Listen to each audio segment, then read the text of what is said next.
Hey, what's up, guys? Blake from Top Dollar Digital. Going to keep this one pretty short today. Something that I'm seeing a lot of this week, and it seems like it happens in phases with the GMBs, is people getting a lot of suspended Google My Businesses in the junk removal industry right now. So I've seen at least 10 people comment in different groups about having their Google My Business suspended this past week. So again, looks like it's one of those waves where they're going through and either doing manual audits, whatever the case may be. But just wanted to give you guys a couple of tips on what you can do to try to avoid getting it suspended, because typically it's these changes that flag it and end up getting it suspended. So some of the key details on your Google My Business, such as your address, your name, your phone number, any changes made here are immediately going to flag your Google My Business, because what a lot of people are doing is they're setting it up one way and then going in and making tweaks to those things to kind of game the system. So now Google has essentially pretty much flagged it, even if you're doing so, rightfully. Maybe you change your address, maybe you change your phone number, whatever the case may be. Just understand that these sort of changes will put you at risk to be flagged and basically have them do a manual review and could result in it being suspended. The good news is you can get these back. You can submit a report. It is a challenge.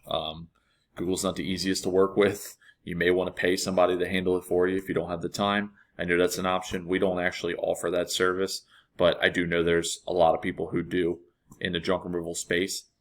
But you'll be able to, request a review of that, go through, and typically most people are able to get it back, which is the good thing.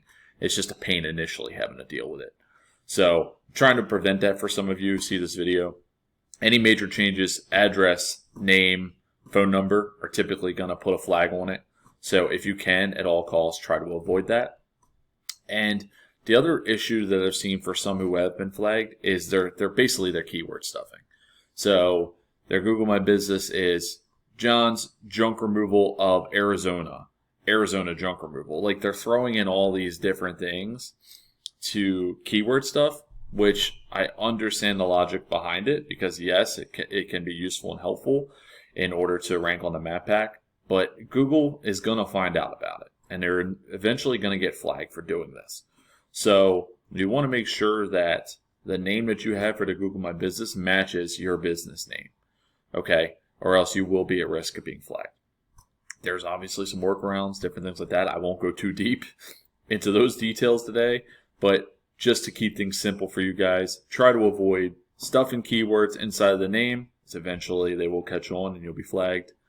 And if possible, avoid making major changes, such as changing the phone number, address, or name. Because typically when you make those changes, you will get flagged by Google and could result in the suspension. But if that does happen, guys, there is a way around it. There are people who help with it as well, and chances are you will be able to get your Google My Business back.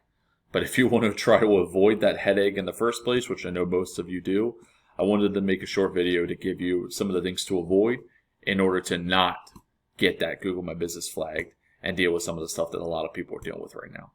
So I hope this helps you guys. If you want some more value when it comes to the junk removal industry itself, subscribe to the channel. I try to do a video every single day for you guys, and I hope this brought some value your way.